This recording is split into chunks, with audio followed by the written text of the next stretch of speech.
Lakini ile kitu mimi ile nisangaza sana ni ile sakura tulipatiwa. Kwa nini? Ya nyama. Tono toa kinyamucia maito ajiriria kuimbanda. Venye mlikula huko. Na kikia ndaita kwa ya muthutuma. Tumbo ya manji. Yani tumbo inakuanga na manji kupitia ile chakula alikula. Kupitia ile chakula. Sasa wale brother za babangu wakasema lazima waue babangu.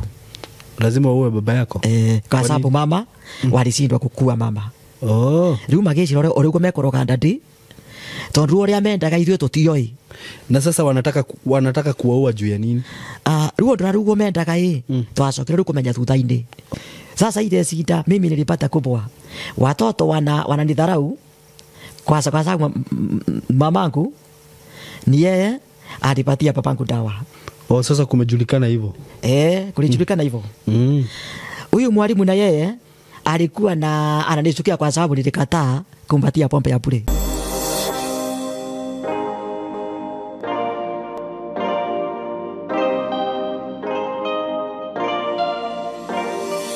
Nidakugeithia we mwega mwiroreri wakwa na muthikiriria wakwa, follower wakwa, subscriber wakwa. Nidakena muno muthenya wa umuthi ni gukorwo ndi haha na ni njui ni urajindorera we kuri uri andu aria mwi Kenya, andu aria mwi diaspora. Karibuni sana muthenya wa umuthi na ngakena muno ni undu wanyu kunjihoka na gwitikira ati ngorwo ngihostaga show ici haha uguo mukanjitikira ngona mugicomment mukahuragira thimu ningenaga muno ni undu wanyu. Asanteni sana. Yotha subscribe ite nguria na gitio muno witikire go subscribe na ta wakwa nigetha tugagitwaranaga handu hamwe tugatwaranaga twi hamwe. Undu ucio ungi ni ngwenda gukuririkania uhoro wigi project ndi nayo kuria Kithioko kuma gwa kambuni ya Tayari Lands and Housing. Na he undu umwe ngwiraga mwega muno na kambuni ino ya Tayari. Na ukienda kwihoka kambuni kana ungikaigua uhoro wa kambuni ni yatangathwo haha ri ni wega kuroraga history ya kambuni iyo. Kambuni ino ya Tayari ri nyendetie nayo migunda kuma riria ndambirie platform ino, that is like 3 years ago, 4 years ago. Turathi kunina miaka ena riu. Uguo ni tuikarite nao miaka ena. Miaka ena ri itari ndahurirwo ni mundu kunjira Saimo ni ndagurire mugunda na Tayari miaka iri mithiru na ndiri ndona title yakwa. Ndiri ndaigua na hanini. Na njukaga haha ngauga hindi ria hihi kwina kadire ugakora ringi title ni yarehwo ya customer igakora he handu hihi kuhitithanitio ringi namba cia gibande tundu ta tuguo ugakora title ni yacokio igacoka ringi karehwo riu kanengero title i sawa kana ringi ukaigua kuria kwa kiria kwina thina wa maratathi kwana korwo na maundu ta macio guo. No maundu mangi makirine na macio ndire ndaigua gwa Tayari. Okorwo ni migunda ino ngwendagiria taru mugunda uyu ndirakwenderia wa haria Kithioko utanakinya Kithioko ndaika nini tu utanakinya Kithioko mugunda ucio ndirakwenderia maundu maria wiguaga ngigutangathira haha ngwiraga ona wathie mugunda no mugukora na ni ndimwiraga oro wega aratakwa ona utanamba kugura mugunda ungikaigua wina nganja yondu wothe kana hihi ukorwo ni hindi wona ngitangatha Tayari rita ria mbere ikatiriri undu mwega muno tucerere wofici tu kana ucerere Tayari wofici-ini ciao kuria Thika. Ukingira Thika tukwiragira muno wega wofici hari eri hau he handu hetagwo Gatito, stage ya Gatito ni ukuona building etagwo Emco Plaza hau hakuhi na petrol station ya Shell. Uthie ku third floor room 302 thie kuo wikinye ku ofici ugione yo title ni urenda gwika search wike search na maundu maria mangi mothe wenda guthie site ugutwarwo nginya site wakorwo wi satisfied riu uthie na mbere uproceed na kuriha. Na angikorwo hihi wanagura na Tayari tondu njui ni kuri ndu nyendeirie project nyingi muno kuma riria twambirie mokaga makiguraga ni agurire brot ya mbere ya keri face K riu acio ni njui matikoragwo na nganja. Wenda kubuka brot ni uria twikaga no mapu unjitagia kana ugetia kamori ni nguheana namba ya office ugatumirwo mapu ugacagura kia kiri urenda no kabuka no kahewa account na kinaki icon rita ria mbere na wikunene hihi twagutumira mapu utuhe documents ciaku ni gibande na pin na gaficha gaku then from there ugakiheo account ukariha kuma hau ugatuhe mieri eno okorwo wariha cash 2 months ugakorwo wina title yaku. Noguo niguo Tayari rutaga wira na ni mehotanire kuheana title na kwendia migunda handu hega muno. Brot iria ndina cio ndirakwenderia ciringi 160 ci hau haria Kithioko tutanakinya Kithioko hau thutha.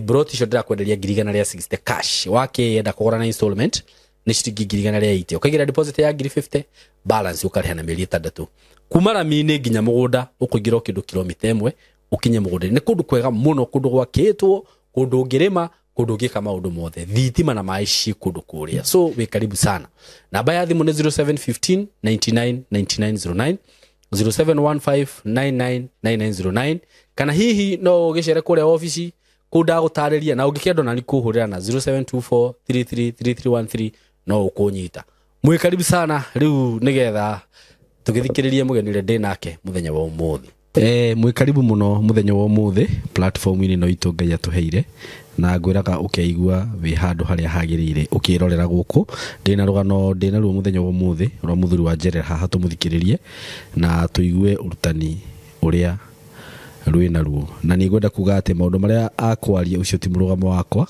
ni njugaga uguo ni murugamo wake we mwene kiumbe na ni njugaga tutiukaga uko niguo tuthukanirie maritwa no andu tuheaga kamweke na kahinda magoka makearia ngoro ciao ikahona na ngano icio igatuika urutani kuri andu so mwe karibu sana mugeni wakwa karibu sana asante sana ngwenda ugeithie eroreri aitu na tukumenya maritwa tucoke tuthie na mbere nimewasalimia wa andra maromagira Saibokei na Ngai amurathime na Jesũ mwike maundu mega amen amen ndaigua gikuyu giaku gitihana giakwa ni giakuma ku ni giakuma kwa Runyenjes nimetoka Runyenjes umetoka Runyenjes Embu Runyenjes okay Embu karibu sana asante sana na nigukienda tuthikirie rugano ruru rwaku riu nimeshukuru sana kwa kunipa hii nafasi nikuje niongee mambo kuhusu Yesu vile alinifanyia na vile alifanya kwetu nyumbani mimi nikiwa mdogo witagwo atia mboge andu maritwa maku naitwa Bernard Nyaganjoe Nyaganjoe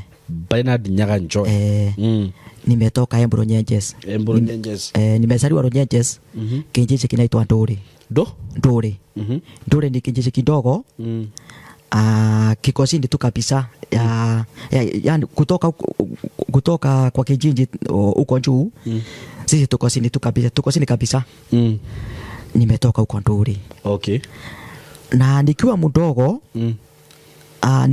kama umri wa miaka 10 unajua mtu akiwa na miaka 10 anaweza ongea mambo ya kutoka miaka 10 kwa sababu ukiwa na miaka 10 unajua kidogo unaelewa mambo mingi unaelewa nikiwa mdogo mahali nilikuja kuelewa nilikuta nyumbani kuko na sinda na nilijua kuna sinda kwa sababu ya ile mambo tulikuwa tunapitia mambo ya chakula na mamangu alikuwa anakosa kazi kwa sababu tulikuwa shamba yetu iko na mawe mingi mahali ya kulima ni kidogo sana tulikuwa na sinda mpaka siku moja babangu akafikiria kutengeneza pombe ya use tupate chakula lakini tulikuwa kwetu tulikuwa ni mimi wa mwisho tulikuwa saba ni mimi wa saba kwetu hao wengine wakati waliona sinda walienda kutafuta kazi sasa mimi tukabaki na mamangu na babangu kwa nyumbani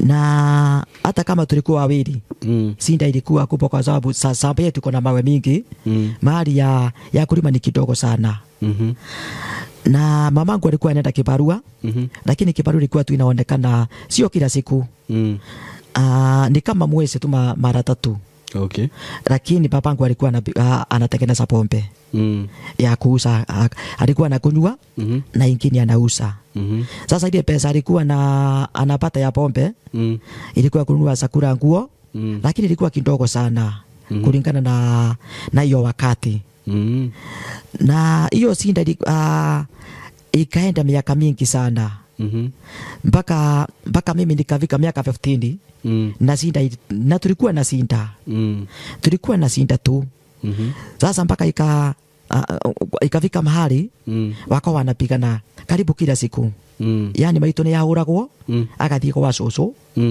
na athie kwa cucu akorwo athie kwa cucu ani na mieri 2 unjue tulikuwa na cucu hiyo miezi nilikuwa ninakaa huko mpaka mamangu arudi nyumbani niende shule so hiyo miezi 2 nduguthi thukuru ndiakora kwa cukuru na undu ungi naguo riria aro yanjia tondu mara ingine walikuwa na wanapikana usiku. Mimi nilikuwa nikinjua lazima mamangu aende. Kwa hivyo nilikuwa ninaangalia sana akitoka hivi ninamfuata. Omenye nesagia utakothie gwikia mahi gwikia rowe tondu au aitokiana ni yari rowe. Na tulikuwa tunaenda naye uko kwa soso usiku. Na siku zingine alikuwa ananiacha kwa soso anaenda kutafuta kazi. Sasa mimi wakati watu walikuwa nasoma. Mimi nilikuwa tu kwa soso.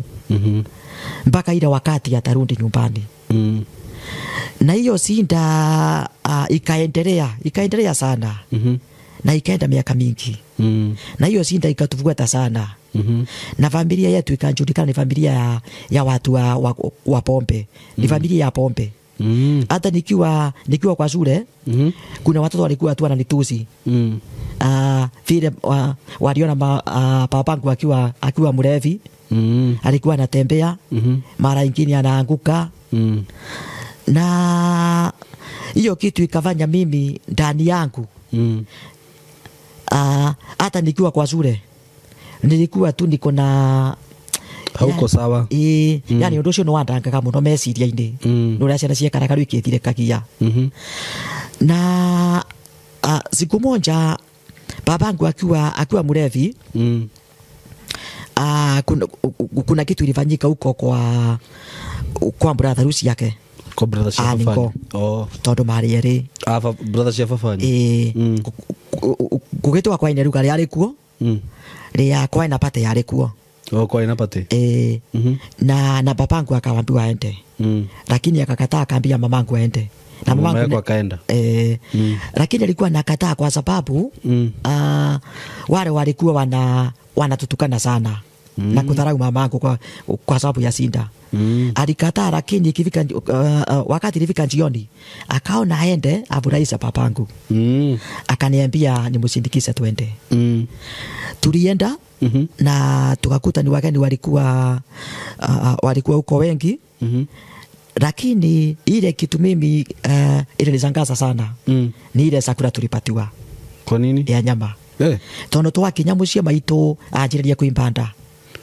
Venye mlikula huko? Na kikia ndaita kwa ya muthuthuma. Tumbo ya manji. Yani tumbo inakuanga na manji kupitia ile chakula alikula. Kupitia ile chakula. Na akimaliza wiki moja ilikuwa ugonjwa. Aja. Tumbo ilikuwa inaanza tu kuvura kabisa. Yani ndanene vio.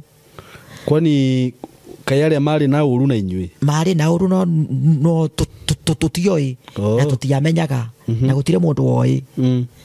No riu nimokaga muciru makanyua njohi na mo makagura. No tutiwe kane mari no thona ithiwe. Kana riu makoragwa no thona na ndandi. Na akaendelea namna hiyo mpaka siku moja akaenda hospitali. Lakini alikuwa tu anakunywa dawa. Lakini siku yenyewe hospitali ya akaangaliwa ikaonekana ugonjwa ni kubwa. Ni kubwa. Lakini dawa ilikosekana.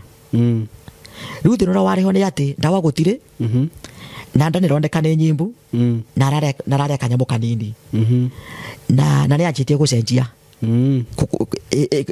Kugaruruka kiondu.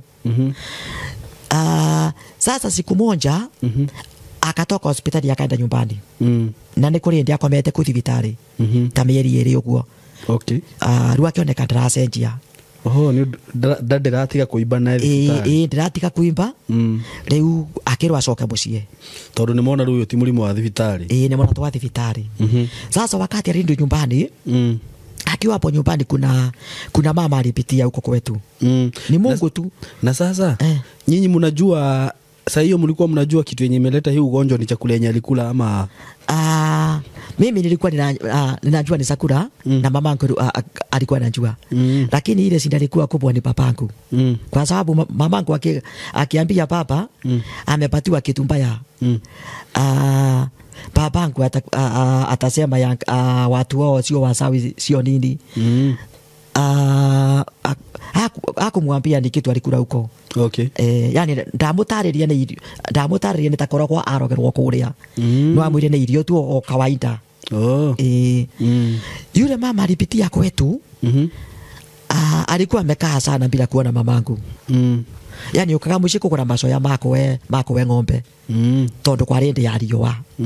Tutuna gwito na kuinge kwa na mariko maingi. None mai yako muno ni mwana ira cia baba munini. Okay. Ni mai yako muno kuko. Oya mama hire mumwanyirio njuru. Rune ma ni moka mushi makaya muno mariko na gutunyaria runa mwana wa gutua thara. Okay. Sasa ile yule mama wakati alipitia. Akaangalia mamangu akashindwa, akastuka sana. Na mamangu alikuwa amepitisha miaka ya kuwa kona mimba. Wakaongea kidogo, wakaenda nyumba ya nyumba kidogo. Luna wathira akimutaria akimura kuna mama mmoja. Yani ucio no wari munabi runa kugwitu. Munabi. No riu andu moe ni murogi. Kwa sababu alikuwa anapigana na wasawi. Anakuombea na ni urahona. Riu ariko mara no rogini moigaga ni murogi. Mutumia ucio. Sasa wakaongea na yeye akamweleza vile watapatana uko kwa njia. Hii siku nyingine akampeleka kwa huyo mama. Na wakati alienda huko aliombewa mama yako. Na ile ugonjwa ikaenda pole pole tu, inaisha pole pole. Na alimwambia itaisha kwa siku 7. Okay. Na siku 7 kusema ukweli iliisha kabisa.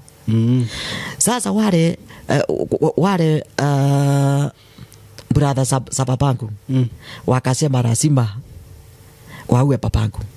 Lazima uwe baba yako. Kwa sababu mama walishindwa kukua mama. Riu magici urigo mekoroga ndadi. Tondu uria mendaga ithuĩ tutioi. Na sasa wanataka kuwaua juu ya nini? Riu ndirarugo mendaga twacokire riu kumenya thutha-ini. Tuikarite muno. Na siku moja tukiwa tunauza pombe na ndadi. Kukaingia mzee mmoja jioni. Na akakuja na maneno ya kuambia ndadi tuende nikakununua pombe ya suva. Siale taskariwe ndio ile ilikuwa na garu leo sireketio bara. Na wakaenda na yeye. Lakini jioni kwa sababu mimi nilikuwa nyumbani na mimi nilikuwa ni yani nina ingora kiranda ndirure rioka. Etoro mama itono wakora kwa rimwe ne yanyuire ne yakomire. Rune na ingora kiranda ndi. Na mama wanyu no akonywa. Ni wanyuaga ni undu wa thina, ni undu wa meciria gukora ni undu wa thina urugo twakeragira. Ini getha thina nyihia na toru ni arahurwo na nilikuwa kwena na kenao matuiyaga marigo na magatua thara. Na mamu ni ahuragwo muno. Ni baba wanyu. Riu na maita maria maingi ndakomaga ni undu wa njohi, akomaga ni undu wa kuhurwo. Ni ahuragwo muno tondu umenye unjue wakiwa walevi wakiwa wawili lazima wapigane. Kwa sababu mamangu akiambiwa kitu lazima arudishe vibaya. Na lazima arudishe vibaya kwa sababu pesa zinapatikana na sionekani. Niwe mpia cia njohi ititeithagia mundu. Ithiragira ku njohi-ini. Riu na ndiriu ndadia thire athire kugurwa njohi na ku rugongo. Ni itura ria gwitu.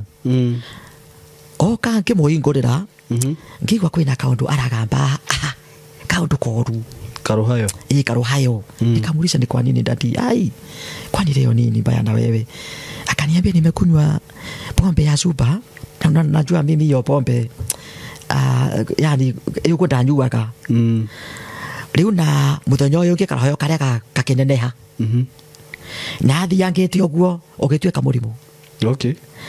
Riu akoraga rimwe akaruta thakame. Kana haya akaruta thakame. Okay. Nginya kianjia kuruta mahira. No uyu mugurire njohi nu? Uyu mugurire njohi ni muthuri uria wokire na ni okaga. Ni murata wa kana ni mundu wa family? Ni mundu wa family. Na ndingiga marierika tondu onekaga ari mukuru no ta mundu watumitwo. Ni gutumwo tumitwo? Ni gutumwo tumitwo. No.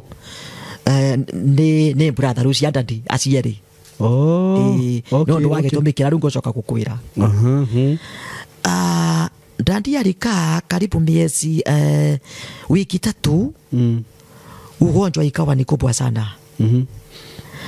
na rä athire thibitarä tondo no athia kaya ruto tawa må rä må gä kinya ndå keneneha nginya å gä tuä ka nä wakoma Embu taåni na må rimå å kä må inyä rä ria må no må no nginya agä kinya handå å gä tuä ka nginya kwaria nä kå ramå rema na siku moja mamangu akarudi pale kwa yule mama alimuombea lakini kabla hiyo ugonjwa yaendelea sana alienda yule mama akamwambia baba yangu amerogwa na amewekwa kansa na atakufa juu ya shamba na shamba itasukuliwa shamba yenyu itasukuliwa amewekwa kansa hapa na wanataka shamba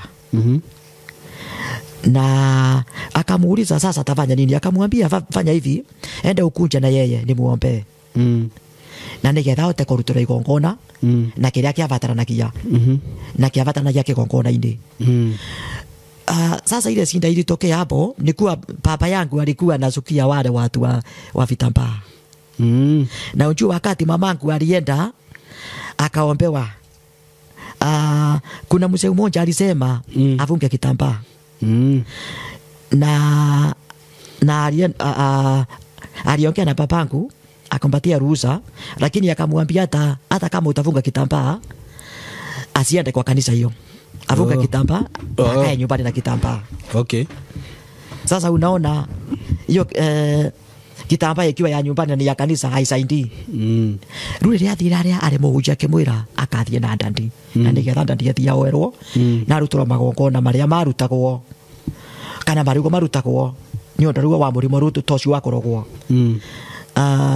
ndandi ndangietikirire niki tondu nake ni athuire aroti muno ni arogi tondu andu wao moya aroti ni arogi andu moya aroti ni arogi tondu nao aroti ucio ni wahuranaga na imihianano kana mundu arogi kana mundu arogwathie gwake ni ahonagira gwake riu arogi magetua uria ni murogi yani ono norogi riu munene kumakira no uria ndari murogi ari mundu wa Ngai riu na ndangiahotire kumwira na aikarite woguo yani akiwa amekaa akiwa tu uko hospitali Embu mamangu siku moja nilimwambia muambie kwa sababu tulikuwa tunaenda na mama kwa yule mtu wa Mungu alinipeleka nikamwambia muambie tu hata kama hatakubali muambie lakini alijaribu tu kumwambia lakini baba yako alikataa akasema yeye mambo ya kwenda kwa wasawi ataki lakini si wachawi sio wasawi lakini siku nyingine brother yake akakunja brother ya nani ya ndandi uri ari mama riu agiuka akira mamu ni arathiete thibitari na akora ndandi uria hana na akasema papangu amerogwa na akamwambia nataka kujua ni nani ameroga bradhangu mamangu akamuuliza tutafanya nini tujue ukweli akamwambia kuna watu wanajua uko mbele wanaongea ukweli lakini mamangu alijua wale watu wa mbele sio watu wanaongea ukweli akanjua ni wale watu pengine ni mali walitoa miti ile walimwekea ama kanane yako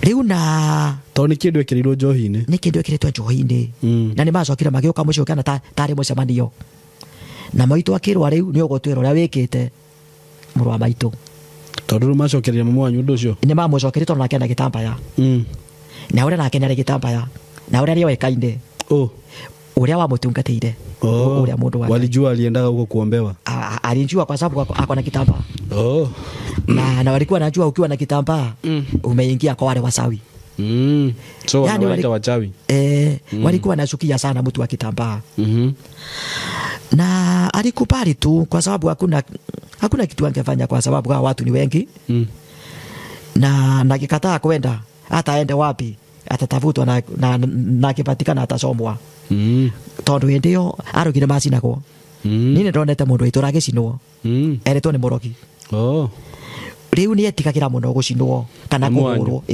na ni wenda kariuma imenyeke. Lakini Mungu ni mkubwa kwa sababu wakati walienda kwa yule msawi, so wameamua kwenda kwa mchawi sasa. Waliamua kwa sababu mwenye ameroga baba yako hakuna kitu angefanya. Kwa sababu angekata hakuna kitu na unjue huko area yako tu hakuna mtu alikuwa anamsaidia. Nginyari huko mari urataruna mami ndio ile gitambaya makemomena. Okay. Rithio twakoraga runo no rata na andu anakorwo kwa cucu. Walienda huko kwa yule muganga. Ari mundu mugo.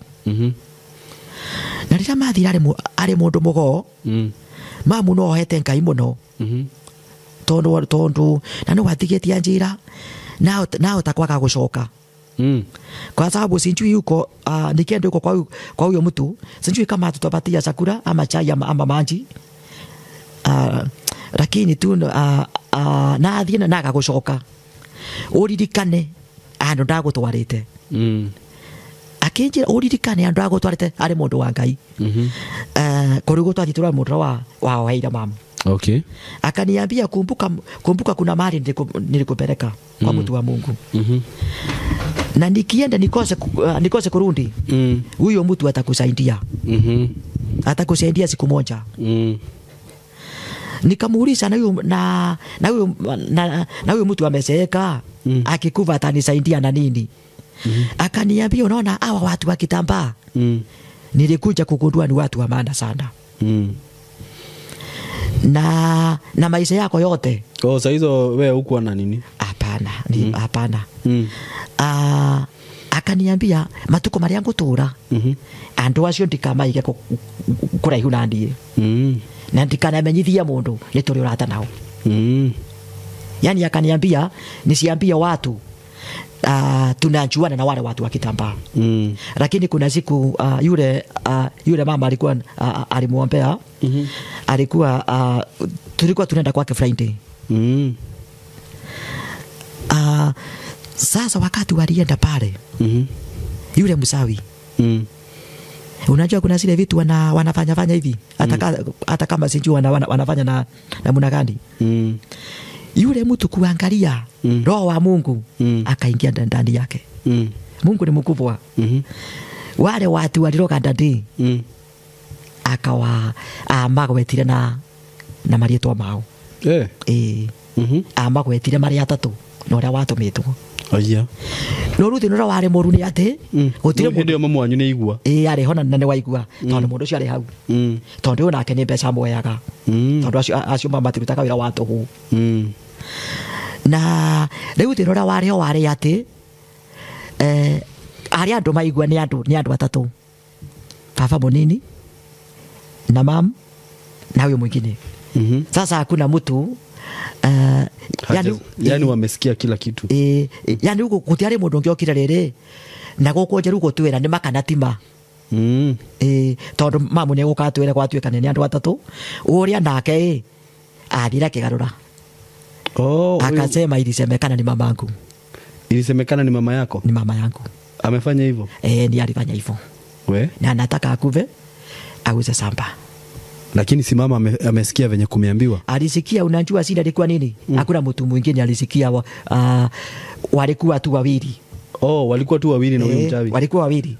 Sasa huyo amekuja akageuza? Alikuja akageuza. Na unjue huyu mwingine papa mdogo alikuwa anaenda akikize aende awambie wale wengine ndendaga kuthia mbere endage kirema no wakinya kuo.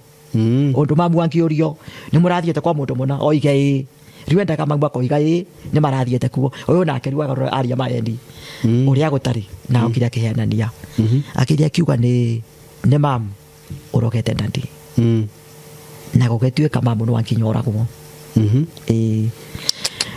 Na nilijua taua kwa sababu wakati nilikuwa nyumbani usiku, yani tulikuwa tunatetemeka tu usiku. Mamangu akaniambia unajua nyumba yetu ilikuwa ya matope. Na nyumba za matope zilikuwa na dirisha iria nene. Rugo twekara gutuseta taru dirisha na tukaiga gitiru na thĩinĩ ati kungi kiondu mamu no akinya na kuriore nie ndigwo thĩinĩ tondu nie ndina thina. Na muthenya mwandu acio ni mokire Andũ a itũra kana yani makinya mao managa ta makinya ma andu atatu kana andu utuku usiku. Na wakati walifika kwa mlango mamangu na yeye unajua tulikuwa tunaongana na tunapanga viti mbili pale, unakanyanga dirisha ilikuwa kubwa, unatoka pole pole na menya gwitu ni kwanda kwa mianga riu kinya thutha wa nyomba rukwa na mianga kogwa ndeja kuma no kura na nitwairigite mona na kariko ka mucimoro. Maito no worire no waimire no ogu areketie kuma na nja murango ukigotho aria nja ukigotho ndaiga na watu wakagonga murango na mawe wakaingia ndani wakakuta ametoka lakini mimi wakanipata ndani. Hawakunifanyia kitu, walishunguka tu kumtafuta, lakini ni ndo wa rwiri goro ni aithire koguo ndonekire. Na muthenya uyu ngina guoru ni narokire kuthie cukuru. Riu ni ngioka mathaa riu baba anyue ku hindi iyo baba ari thibitari na wiki uyo no baba ru akuire no akuire.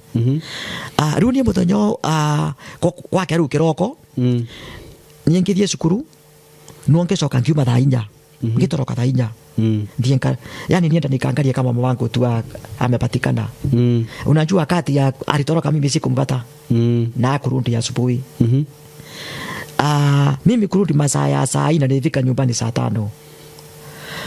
Nikatafuta mamu nikamkosa, nikafikiria kwa soso na nikaenda kwa soso, hata kama kulikuwa mbali nilienda na nikamkuta huko. Akaniambia nimefikiria nikae huko. Asante. Angalia hivyo. Akaniambia nimefikiria nikae huko huko kwa soso kwa sababu ya ile mambo ilitokea usiku. Na akaniambia nisiambie soso. Nikamuuliza na mimi nitakaa wapi? Akaniambia uwai ni muhimu kuliko shule. Sasa tukakaa na mama huko kwa soso. Sasa ni kwa mama ya mama yako?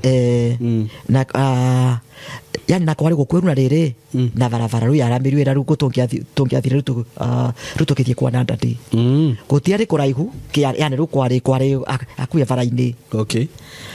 Na nitwaikarire kou wakithiaga ru korora ndandi no wiki yo iyo wanakorana muroria thiku 2 3 tukithie nake thiku ya kana agikora ni agurukire kiroko. Okay. Ndandi ni akuire.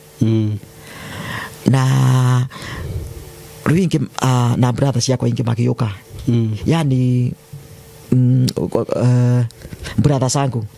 Kwani mlikuwa wangapi kwenyu? Kwetu tuko watu ni mimi wa mwisho, ni mimi wa saba kwetu. Niende wa mkwanja kwitu. Sasa hizo vitu zote zikifanyika wengine walikuwa wapi? Asiangine maurunjitwo. Yani mwisho gutire mundu waiguaga mamu, gutire mundu waiguaga ndandi. Yani morete tari njere ya kurira njohi no kwari kuhurunjwo. Ni andu aya anyu? Kwa sababu hata kama umepatia kwa sababu ya pombe, wazazi wanakunywa pombe. Kuna siku inafika mtu anarudi nyumbani kuangalia wazazi. Hawakuwa wanarudi? Hapana, walikuwa tu anarudi tu kama mmoja tu Disemba tu. Na ni sister yakwa yokaga. Rua ciake matiokaga. Ni wanamokete matiakomaga muciĩ. Kwa hivyo wako wanajua kenye inaendelea? Matiamenyaga ruo rwa murimu tondu ru mari kuraihu. No no yoro wa mathiko ni ukinyagira mundu wi kuraihu.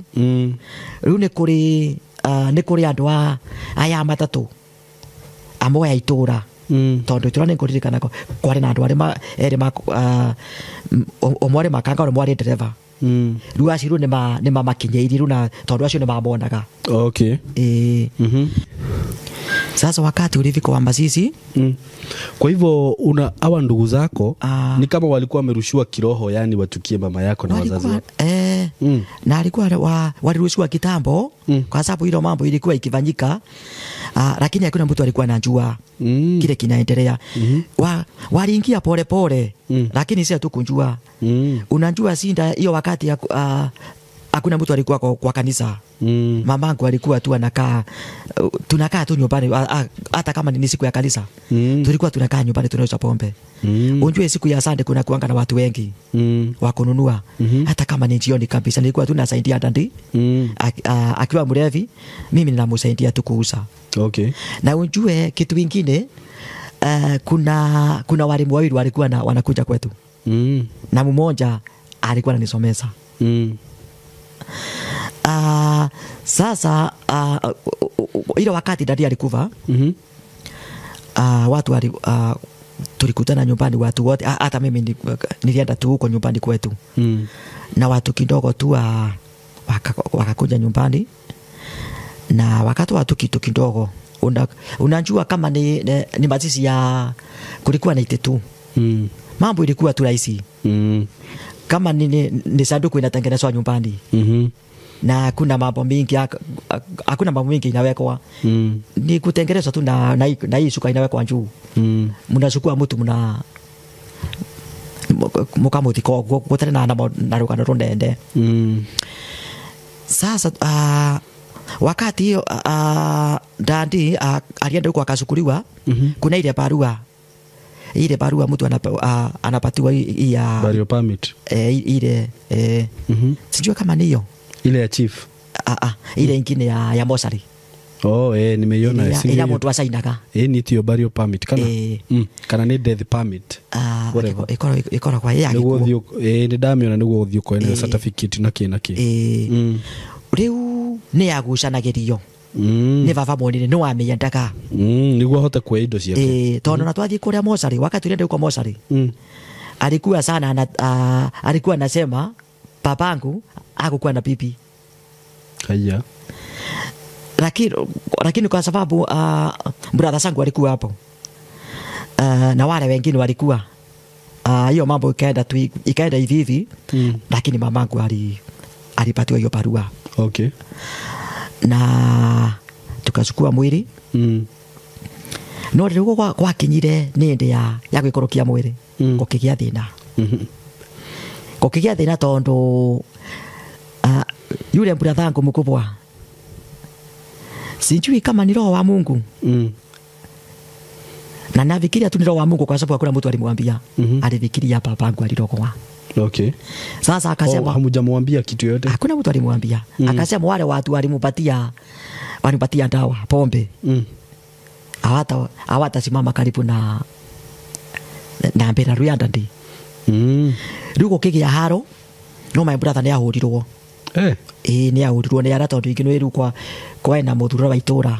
Akĩhũrwo nĩ a? Akĩhũra rĩu nĩ anake arĩa. Rĩu akĩeherio. Anake arĩ kwa rĩu? Anake arĩ ababa mũnini. Arĩ erĩ. Rĩu nĩ mamũtwarire wakamuondoa wakasema na aribu.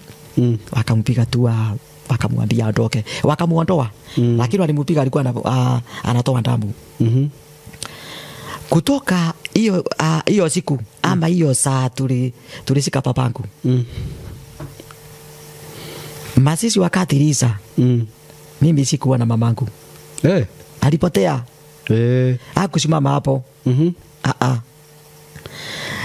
Na kupotea kwake, mimi nikaenda kwa soso. Hakuenda kwa soso. Na hakujulikana mahali alienda. Sasa umebaki peke yako? Mimi nilibaki peke yangu. Na unjue kwa anikone kwa iku. Koko ndingĩhota gũkorwo nĩkuo, gũkorwo ngĩthoma nĩkuo. Yani wakati nilienda huko kwa Niko, nilikuwa ninatumia masaa mingi sana ya kwenda shule. Na unjue yule mwalimu alikuwa ananisomesha ni yule alikuwa tunakataa kumpatia pombe ya bure. Sasa ile shida mimi nilipata kubwa. Watoto wananidharau kwa sababu mamangu ni yeye alipatia babangu dawa. Sasa kumejulikana hivyo? Kulijulikana hivyo. Huyu mwalimu na yeye alikuwa ananisukia kwa sababu nilikataa kumpatia pombe ya bure. Venye alikuja kwenyu? Sasa hata kama nilitafuta mahali ya kukaa siku kidogo, alikuwa ananipiga kofi ya kiswa. Huyu mwalimu? Nikisema watu kidogo ananipiga kofi pa. Na unajua ukipigwa kofi ya kiswa, unasikia hata hakuna kitu unasikia hata nini. Mimi nikaendelea na masomo, lakini nilikuwa tu na shida ya masomo kwa sababu ya ninafikiria mambo ya mamangu na mwalimu naye ananipiga na watoto wananidharau. Sasa nilipitia shida sana. Mpaka siku moja nikafikiria niende yani ndeike roero ya ukianda kwitu. Noro wanga yake ngarura. Hii siku ingine nikafikiria ama niende kwa yule mwalimu mwingine wa hiyo darasa ingine nimweleze ile mambo ninapitia. Nikaona niye na unajua ni kwa nini nafikiria na namna hiyo? Kwa sababu huyo hiyo shule walikuwa hiyo kilasi walikuwa naimba. Mimi nilifikiria ni mtu wa Mungu kwa sababu alikuwa naimba na nasomea watoto Biblia. Nilimwependa tu, kwa hiyo tu niliona tu akifanya.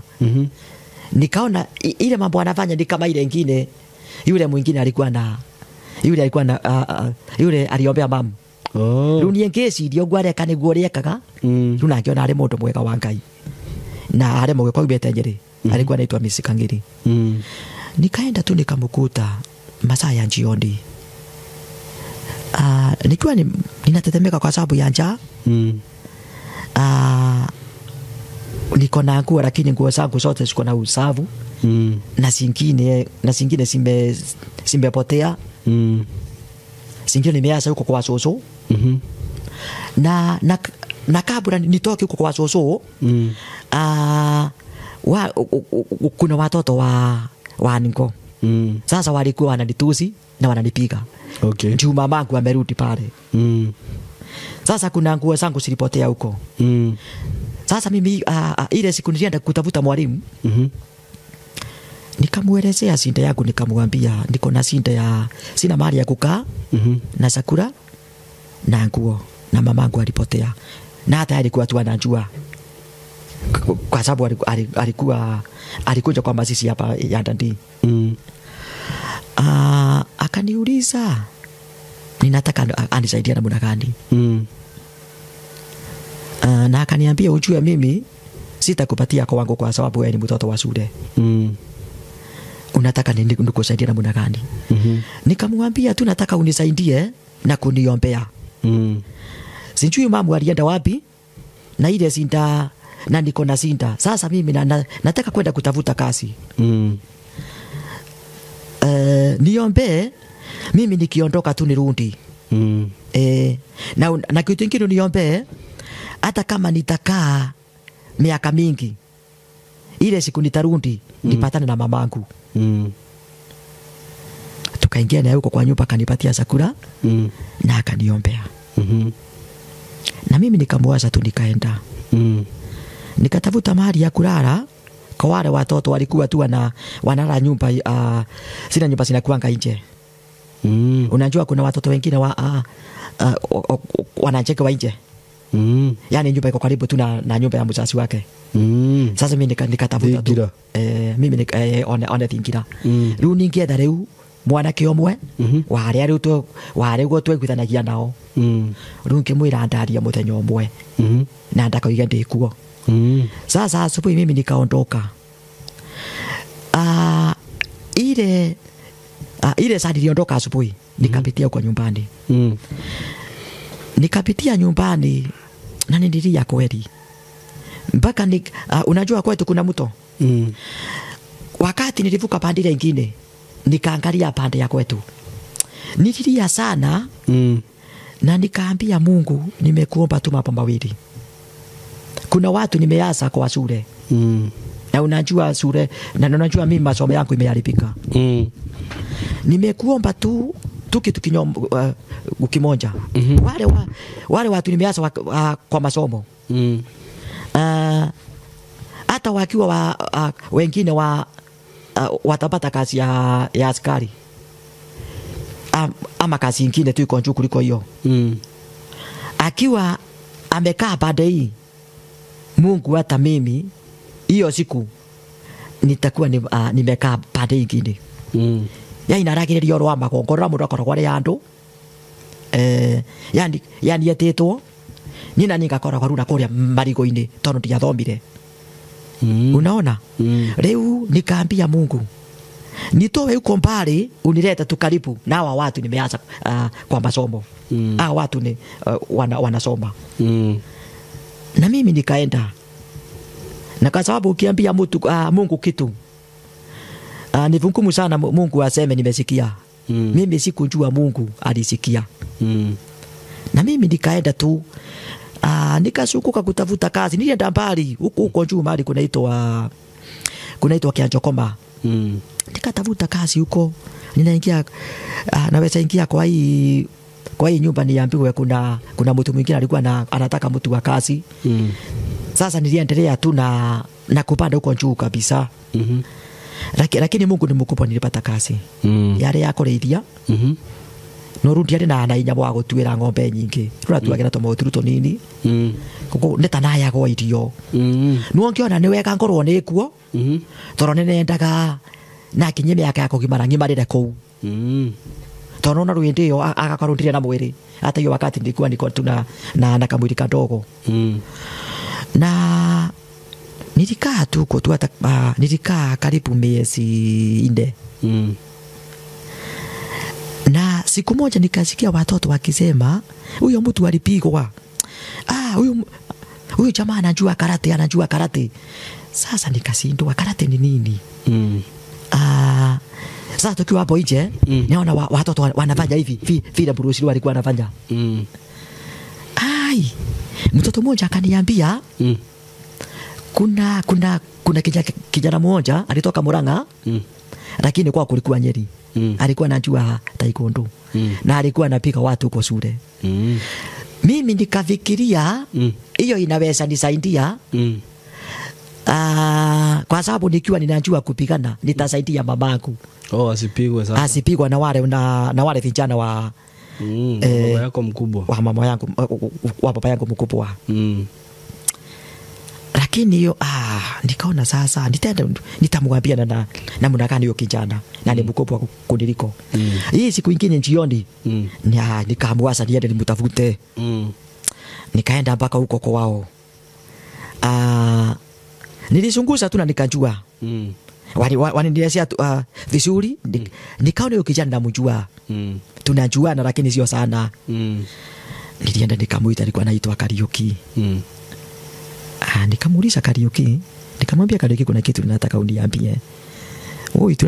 Nimekuomba tu niambie tu, kuniambia tu. Akaniuliza nini hiyo? Nikamwambia nilisikia watoto wakisema unajua karate. Na nikamuelezea tu kidogo kuhusu mamangu na papangu. Na mimi niko peke yangu. Na nimekuja kutafuta kazi kwa sababu ya Sinda. Kama mamangu angekuwa nyumbani, ningekuwa kwa shule. Singekuwa na hii Masinda. Akaniambia, nikikuambia watu utaenda, nikamwambia ndio. Akaniambia nilifundishwa Nyeri. Sasa mimi nikaamua siku moja nitaenda Nyeri. Na hiyo miezi na wakati Liza kuna pesa kidogo tu nilikuwa ninapata kidogo. Okay. Na ilinisaidia kwa sababu siku moja niliamua tu nitokee tu nijue Nyeri ni wapi. Nikatoka kwa barabara. Nikapanda gari mpaka Embu Town. Kufika Embu Town nikauliza. Sasa unaenda Nyeri kujifundisha karate? Ninaenda Uulizie mama yako. Na sijui ninaenda Nyeri kwa nani? Ni vile tu mtu anasikia wacha tu niende nitajua. Yani nilikuwa nikifikiria nikienda ni kama tu nitakuta watu wanasaka kwa barabara. Mimi kufika Embu nikaulizia Nyeri. Pesa zangu ilikuwa kidogo. Sasa mimi nikaona vile nitafanya. Kwa sababu nikapata gari naenda mahali kunaitwa Kutus. Nikajua basi nitafanya hivi. Siku na mama wanaingia. Nilikuwa na mama mmoja, yani ndetwe nitamuciari wakwa. Riu na niguo nekire. Tukiingirania nake no menye ngari cia ndio no warugamaga. Na warugama gutire kuriha. Nevata kumenyekana uyu mwena nake ni muciari. Tondu moingira nake. Niguo. Mimi nikaingia. Nikamwanga ruke mutaimaru akingira. Na mimi nikaingia. nikakaa karibu na yeye, mimi nikasimama na yeye akaketi, tukaenda mpaka Kagio. Kari kufika Kagio, yule mama hakufika Kagio alitokea kwa barabara, lakini kondakta hakunjua hiyo mambo ingine yako hakushughulika. Mimi nikafika Kagio, nikatokea Kagio. Kuna mtu anajua Kagio? Hapana. Nikazunguka, kuna mahali ya kulala? Kuna mtu ananipa chakula? Muthenya ucio ndarĩire mahembe marigo matigaraga andũ makĩendio, ile ina ngujwa cindi, nilikula hiyo. Hii siku ingine nikazunguka Kagio, nikazunguka mpaka huko juu. Sikupata kazi. Nikatokea kwa barabara tena. Nilizunguka sana nikitafuta tu kazi, lakini sikupata. Ukupata kazi, sasa ukatokea kwa barabara. Nikaenda huko juu nikatafuta kazi. Unajua nilikuwa mdogo. Na watu wanaona tu nimetoka shule. Lakini wakati huu kuwa na sindaka, sio kama siku hizi.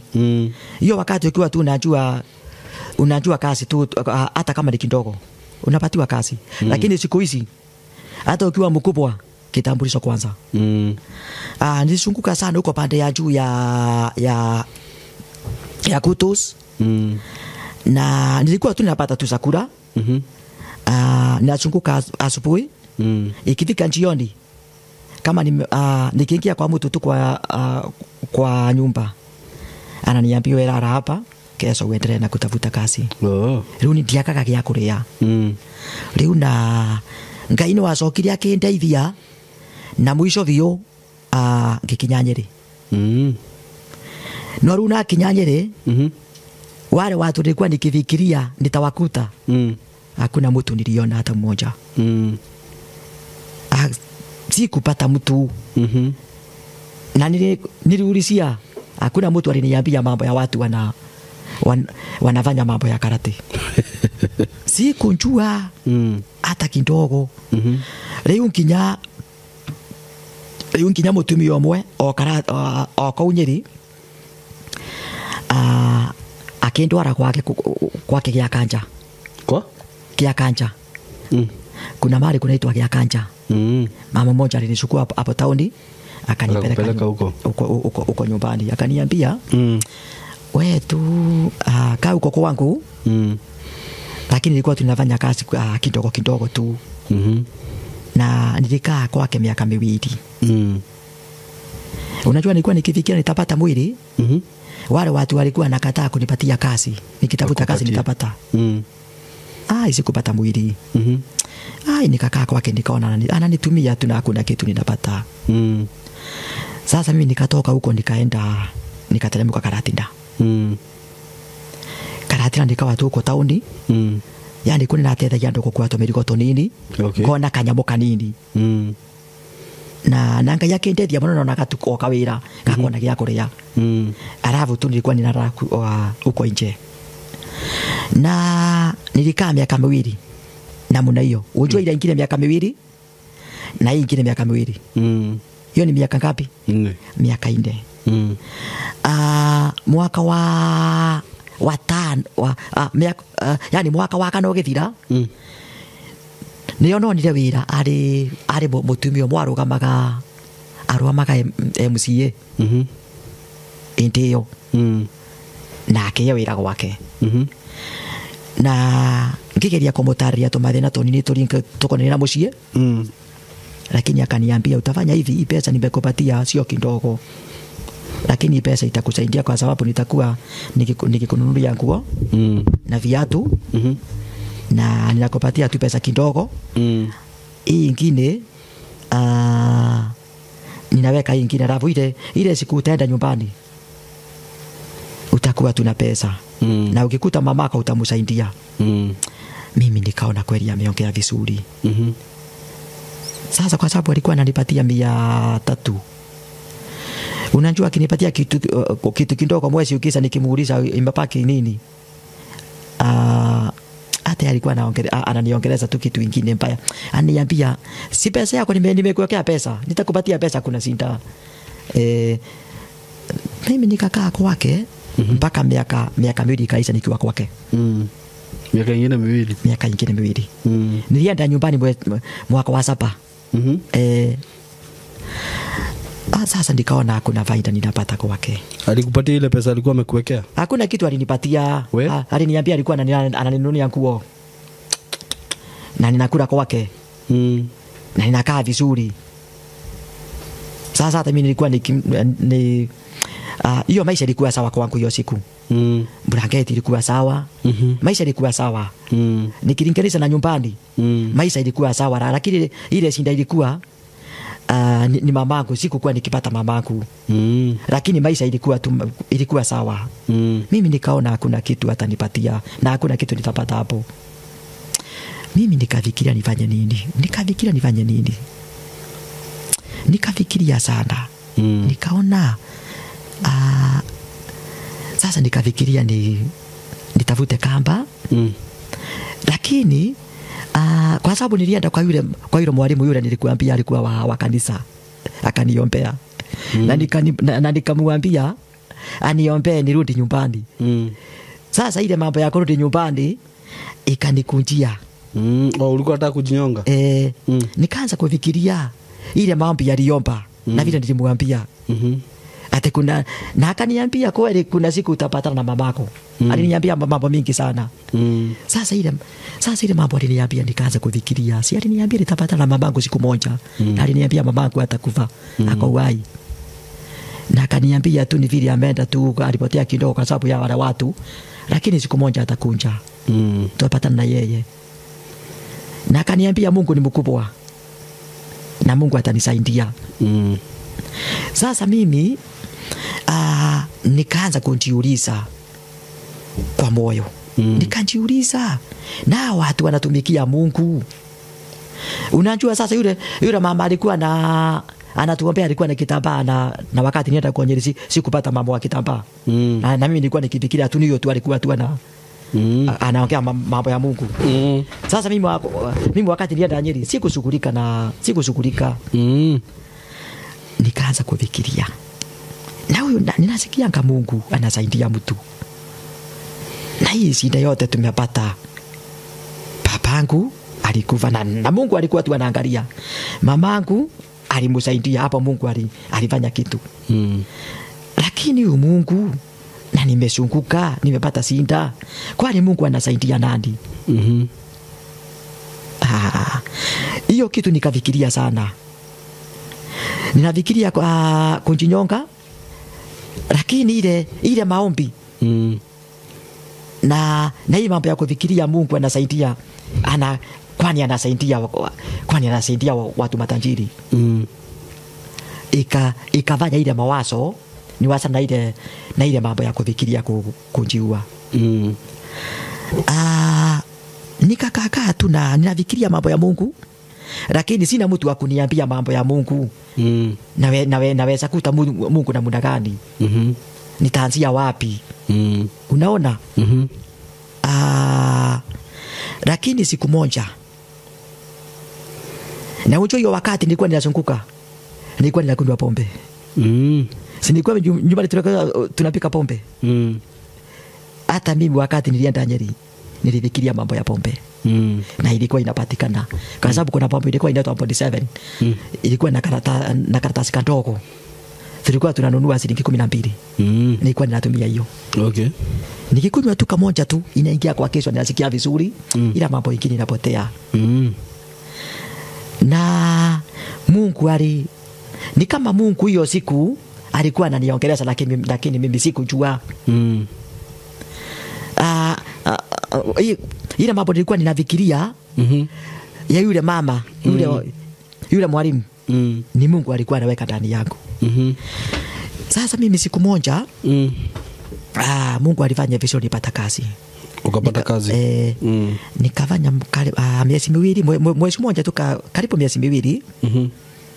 Na kutoka hapo mimi nikaanza na kazi.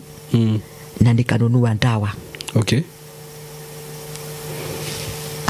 Niondoke kwa hii dunia.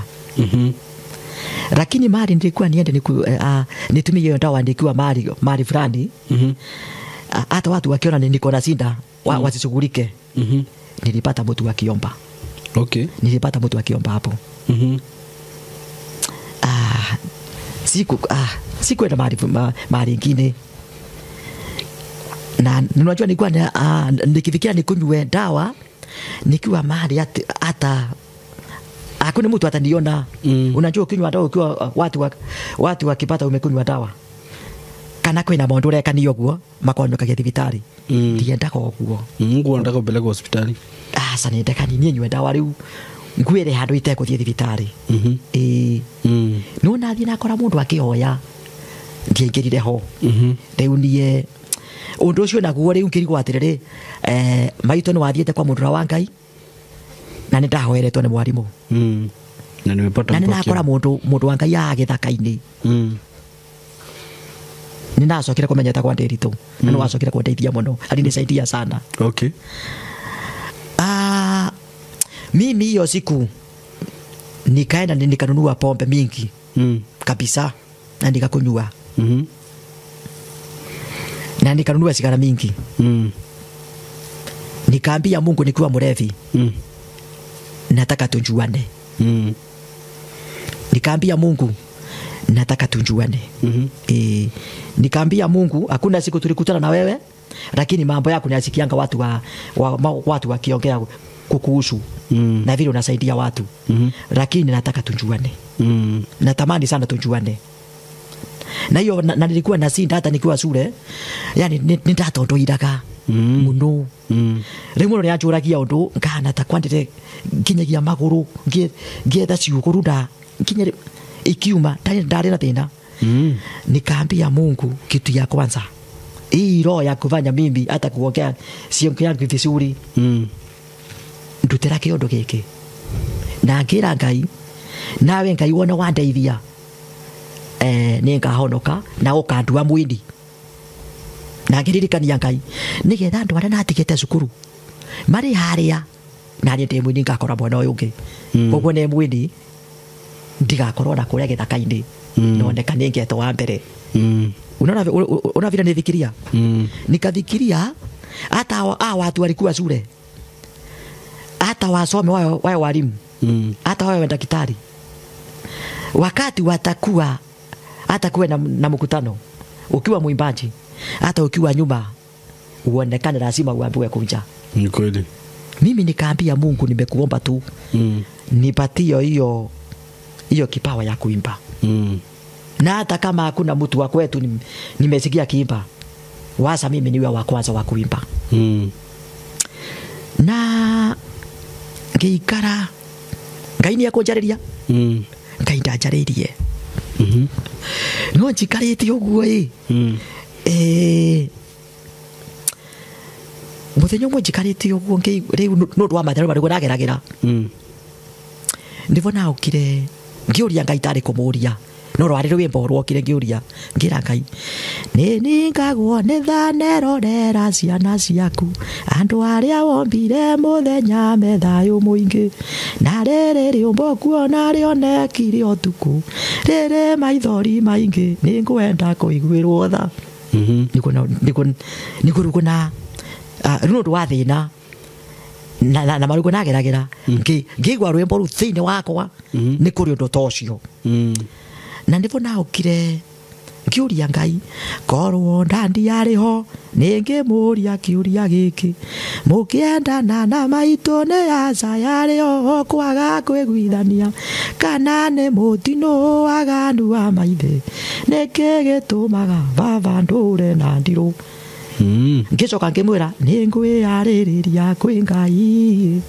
na githi ndwombire Adamu kwi muthenya na riri riumbo kuona rionekire utuku na Ngai uri mutheru mana ni uthuire nduma nduguo ni kunerire Ngai na riri yari yakwa. Okay. Na Ngai ni wacokire akeigua tondu itathiete muno nina kinyire andu ngigua ngigwa njohi ni yakinya andu ngigwa ndiranjagirira No nakuharibia ukikunywa ama nanyua ngigwa nanyua ndiraingira nanyua thigara itiraingira nagiria mecira marugo marandangaga makwenda kwiraga matiroka na riu hindi ono wagimarire kana urio ndio nagimara ku ndio ndigimarite ndio ndiragira mweko wa kugimara sasa hiyo wakati kuna jamaa mwingine tulikuwa tunakunywa tuna yeye tulikuwa tunalala na yeye unajua tulikuwa revia kuna mtu akona simu na mwingine sasa hii siku mimi niliokoka nilienda nyumbani nikiwa peke yangu kwani utaokoka na nijua na Mungu kabisa na mambo ibadilike na niwe mwimbaji ile siku tulia kuna siku tulienda na yeye tauni sasa hizo uko Karatina nika Karatina sasa kuna nyumba tulikuwa tunaenda kuangalia video mimi nilimwasa tauni mimi nikaenda nyumbani nikafika mapema na yeye hiyo siku hakuingia nyumbani sasa mimi nikaenda huko jikoni nikatafuta kanyambo kangia kakawatira keta kwa kakara kamwaki lakini nilipata tu kandogo sana na kuingia nyumbani nikajaribu kukauha kati ya kanire nyinge karekia thi na ngekoma nuongiaje nuone nene karangite ta yakai muno kira kangeire we ningwenda ngai gukomenya wale akianjiriria wale ngai yandithire ngianjiria kuina no nekiri utuku niye ngometio gwo tuku we runi negaikirie thi na ndiratira ningi akia kindu ngai nake ni yokire na ndimenyokerire ku Mungu alingia na hata sikujua alingiria wapi na Mungu ni mkubwa mimi nikiwa nimelala niliona kama ni yeye ndo ni tari tosi nikaona mwangaza kubwa sana inaniangalia kubwa sana mimi nikiwa nimerandika nikafunga njizo tu kidogo niangalie ile mkono imeshika ile tosi ni nini iko wapi na ni ya nani nikafuatilia nona kinyari otheri yure otheri gakorore muingi na unio negura mugambo ria mbona ngigwa nyaga ai kirikuwa ndo ngigwa ria keri nyaga nikasikia mara ya pili mara ya tatu ngigwa nikasikia nyaga mimi nikastuka nilikuta ile moto ilikuwa kidogo nilitupa ilitengeneza moto kubwa na unajua tulikuwa tunalala huko juu kari kakumbi riu na guku tena kwene kwa ikagio matakataka maguo na maratathi na indo cia kuruta wira riu na mwaki wa yani moto ilikuwa imekata karibu mbao 3 area kubwa ilikuwa hata wakati nistuka yani shukerea ya inabeta mwena shuka niyo yanyitaka mwaki na nigetha ile riri sasa mimi nikatupa blanketi ndogo ni kureka nyumba kou no rukari au ni ono kile kiroga makona inde nikasimama kwa kona nikaangalia hapo kuna moto na hapo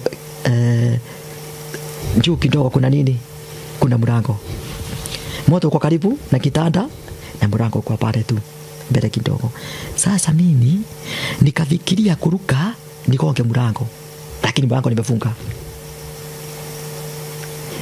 na nikianguka hapo ndani nitasomeka kwani ni moto kubwa ilikuwa kubwa ilikuwa kubwa lakini ilikuwa kubwa sana unajua niwe maratathi mama kora bali magirindi matinyitaga mwaki na yenya ni maikaraga muno makinyita mwaki yani mwaki no apagwe cokanĩria kaundu na mari maingi na kuria ni magumbirite indo cia na kuria thi ruma cio nimo magiragia mwaki ukorore munene kwa sababu uko sini kulikuwa na mbao na vitu zilikuwa zimeharibika zimevurukwa na hiyo makaratasi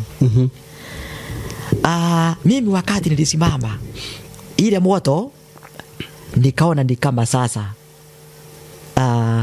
yani uko tora neneha yani tawaurutĩrwo na hau nĩo narutire sati norugo nathithinĩte kwa sababu ya njoto.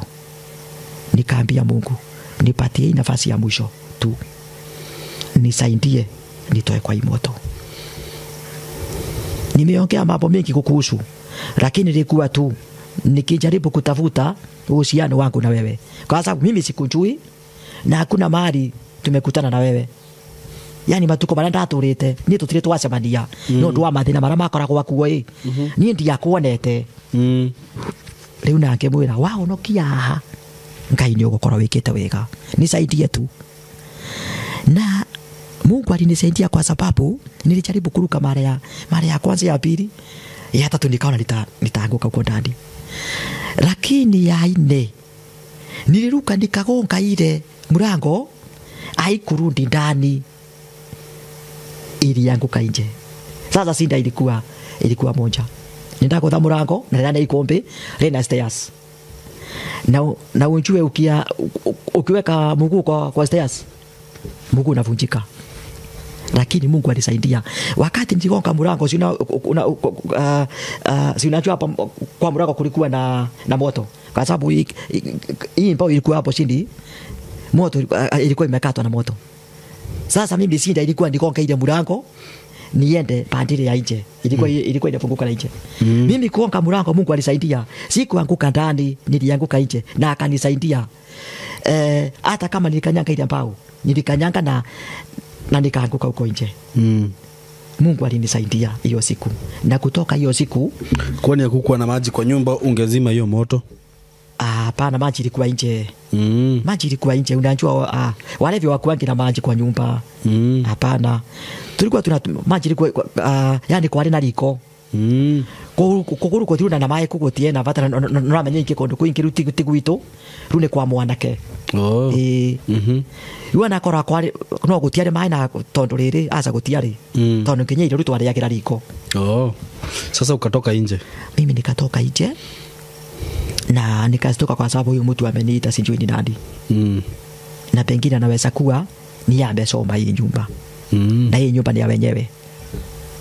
Na kutoka nje runi ndawi kirembu nigetha ingi andu aitura moke ingi na ingi kugioka andu aigana makioria mwaki no ngi ingatwo na ingatirwo tuko ucio niki tone ni ingi nene athi na mwaki ni mimi nilisoma hiyo nyumba. Na wakati nilifukuzwa na yule mtu ametoka mbele yangu, yani ameniongeleza kabla ya moto, yani nione moto. Mimi nikaogopa sana. Nikaogopa sana. Na unjue niliogopa kukaa Karatina. Mpaka ile pesa nilikuwa nayo kidogo nikafikiria niende nyumbani kwetu. Na ucio niguo wari mwaka wa mugwanja. Na niguo ndakinyira muciĩ nina tuguo tunini na giko nikiwa na nguo kidogo na usavu. Na sikuwa tu na kitu kingine. Na wakati nilifika nyumbani nilikuta Mungu amefanya jambo. Nilikuta mamangu alipatikana. Na kuna mahali amepata kanyumba kadogo tu. Na nilienda kwake mahali alikuwa, tukaongea na yeye na akafurahi sana kuniona. Lakini alikuwa tu mwili wake tu ulikuwa umekosa nguvu kwa sababu ya kufanya kazi kubwa. Na kufikiria kunihusu. Kitu ya kwanza aliniuliza, ile mambo nilikuambia ulifuatilia? Nikamwambia sikufuatilia, lakini kuna mtu alinisaidia wakati nilikuwa karibu nikufe. Akasema ni Pangi. Ulienda uko Karatina ukaharibika nini? Nikamwambia kuna mtu alinisaidia. Akinjira riwe wanawe wena thina watathoguo. No riu ni nekarire muciĩ. Riu ngiruta gatoma wira oguo. Ondia gatoka kwa maruka nyomba kau na batha. Riu nie ngarekia tukunia uthi. Na Ngai agicoka kindeithia ngigia na kanyomba kare kanini. Nikapata kanyomba tu kadogo. Kalikuwa tu kambao. Kalikuwa tu kamekaa, hata mlango ulikuwa nimeharibika. lakini nilikaa hapo tu. Na hiyo wakati tukaletewa barua tunatakikana kwa koti. Yani baba munini no wathi eti akoya nyamuri ya gikuo na akathita gikuo kia baba. Na riu gitwe kana turendekana igoti-ini. Na wale wengine tu walikuwa area. Brother zangu walikuwa area watatu. Sasa tukakutana pamoja na hiyo siku ikafika tukaenda. Na wakati tulienda tukakuta yule papa mdogo hiyo yani alikuwa amejaribu ile wakati papangu alikufa hiyo mwaka alijaribu kuchukua shamba. Riwa kinyete aria mundu aragwatirire thio goka na aria urahe mugunda. Tono ni atwandikithitie. Tono riwa anakata kwenda gutugaira. Indi ya riwa tari uko kwonera njira ya gwika atia ya kwera haria. Riu na wende jaji no athirage tuthikiria kidogo. Jaji alitusikiza tu kidogo. Tukaambiwa tuende siku nyingine tukakaa. Na unajua hiyo mambo ninakuambia kuhusu shamba. Jana tulikuwa huko. Kutoka 90 sijui ni mwaka gani kunaweza kumbuka kweli. Mpaka jana tulikuwa. Tukaambiwa turudi tarehe 6 mwezi wa 4. Haijaisha. Na bado mnaendelea nayo?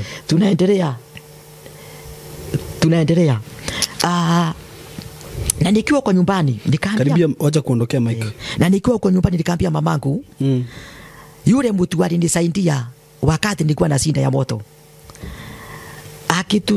Kama hatatokea wakati tutakuwa na ile kesi, mambo yetu itakuwa rahisi. Na ujue Mungu ni mkubwa. Si kuenda siku mingi. Siku moja nikiwa nimetokea huko town huko Ronyenjes. Nilikuta watu wa mahali kulikuwa na wakorino wanaimba. Na nikaona tu niokoke kwa sababu nimekuta mamangu akiwa uhai.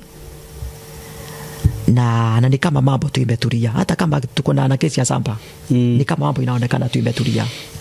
Lakini mimi nikashindwa nikiokoka na nifunge kitambaa. Hawa watu si wataniua. Na mamangu alikuwa akiniambia hata kama utakuwa na hawa watu usifunge kitambaa, utakuwa rahisi. Lakini Mungu ni mkubwa. Nilienda tukaongea na wao, nikawaambia mimi nataka kuokoka. Wakaniuliza uokoke kwa nini? Nikawaambia mimi nataka kuokoka na nifungue kitambaa. Na nitaenda na kitambaa leo.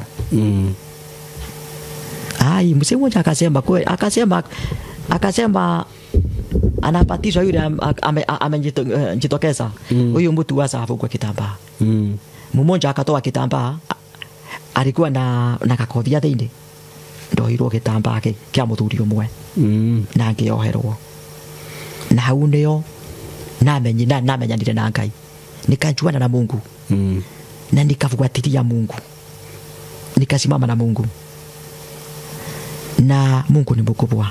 Kujuana na Mungu kuko na faida kubwa.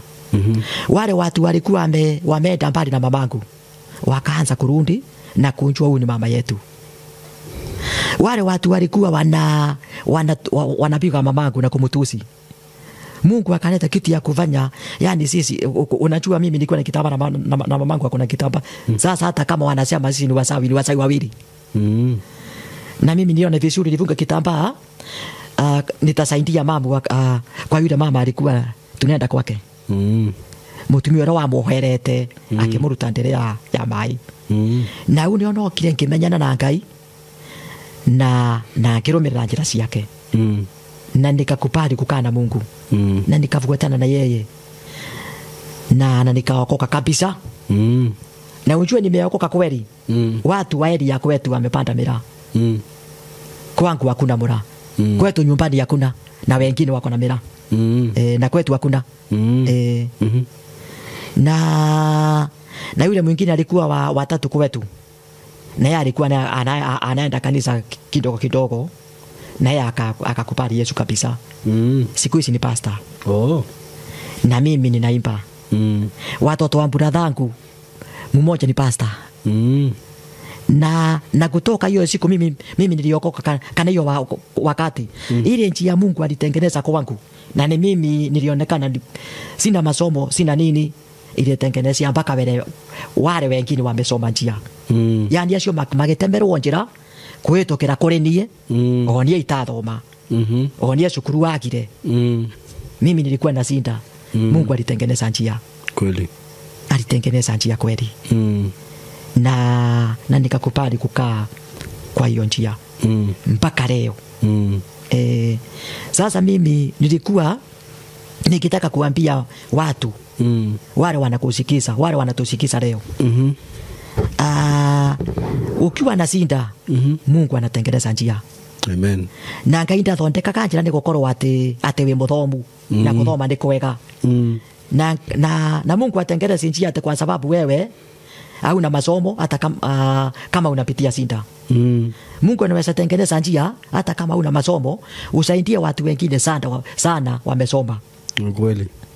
Mungu anaweza tengeneza njia mpaka wale wamesoma wamekosa mali wamekosa kazi kana aria maka kandu mangeingira no utuike mundu wa kumonagiriria aria mekuthiirira ni undu wa witikio uria wina guo. Very true. Na andu aingi muno makihonoka na honoka na andu aingi muno nginya umuthi unjagiria kana aria manjitaga tugacemania kama ikiko kia Ngai nginyigena ku gwitu naguo na kwa Ngai ni kwega. Amen. Na kwa Ngai ni kwega. Very true. Na thina wanokinya ni hatia yani hata sinda ikiwa kama namna gani usijaribu kutoka pande ya Mungu. Ni kweli. Kwa sababu Mungu anaweza kuwa amekuaza tu kidogo angalie vile unaenda akukute mbele ya kusaidie. Yani mimi sikufikiria Mungu ananitoa nyumbani akuja nisaidie nikiwa Karatina. Sikufikiria hivyo. Na kama nilikuwa nyumbani singeokoka, singejuana na Yesu. Ni kweli. Na ni watu wengi kwetu wameokoka na wako na mira kwa samba. Na si na sema mira ni mbaya kwa sababu hata watu wale wameamini wako na mira wanasemanga hii kitu ndio mzuri kwetu na ni vizuri wanapata faida lakini kitu ya kushangaza wakati mimi ninaenda nyumbani wananiambia ongereza nani muambie asante na hii kitu anatumia na ni wale watu walisoma yani alikuwa natigite sukuru na aria mari thutha okay leo yani niye ndiye nyona kwa ndina riri na ngone kani ndirakenga niguo yani niko na kitu naweza ambia wale niko nikiambia mtu fuatilia hii njia iko na faida. Ni kweli. Hata wengine Karatina, hata wengine Nyeri hata kuna wengine niwaambia tutengeneze hii comment hizi hata kama ni za Kiembu waingie tu kwa hiyo mambo watapata pesa. Mungu atawasaidia tu akiwa pande hiyo na niseme kuna na hata kuna wengine wa pastor waliokoka nyuma yangu kunipitia kwa vile waliona Mungu akitusaidia na vile mambo ilikuwa inaendelea lakini ile kesi tulikuwa tunangangana na hiyo kesi na ikaisha kwa hiyo wakati tukafikiria imeisha kabisa wakarudisha tena mara ya pili. Sasa ni shamba wanataka. Hii mara ya tatu tulikuwa tunapanga vile orugo tukugayana. Sasa wakarudisha tena. No Ngai ni ukimhotani. Lakini iko mara ya mwisho. Hii ndio mara ya mwisho tuise. Tukienda mwezi wa 4 tarehe 6. Ni kama tu itamalizika tu. Mungu atanini. Na sasa mama alipona tumbo kabisa. Mama yangu ni mzima. Hata mali yako saizi. Nilimtoa nyumbani kwa sababu nyumbani hakuna mtu. Leo kimwetharuka nyumbani urugongo. Andu ari na andu. Wow. Na riwa ina thayo. Na ni mugima. Wana kora ni mukuru. Ni mugima. Okay. Na Ngai ugo niguo Ngai aringire kiamba. Amen. Na Ngai yake agicoka ngituika mwini. Na vile nilikuwa nikiomba Mungu anipatie ile kio kiru gya kuina Ngai ni aire. Na ndaigwa wina mururi muno no hutie rwimbo rumwe tuigu. No ria nao yaga Ngai na ngicoka ngira rwimbo rugaga Jesu angitwa ni egukugarura ona ureu mirire wa thutha koraga ngaya rugamite mbere kagwa guoko-ini gwocio mwene inya riu nä rå rwa irä na inä rä rä u na rä mbona roigaga matukå maya tå rä mena mathä na maingä å tarä å rerira nä å kå giä ka må no na wona watoria we wakinya matu-inä nä å gakenaga å rä a theru makenaga mbica yakwa yathire na Jesu matu-inä koguo gå kå thä ndå rä tendeke ruru rä rä a riätwa rä akwa harä gatanwo matu-inä no må theru nä akandeithia gwä tä ka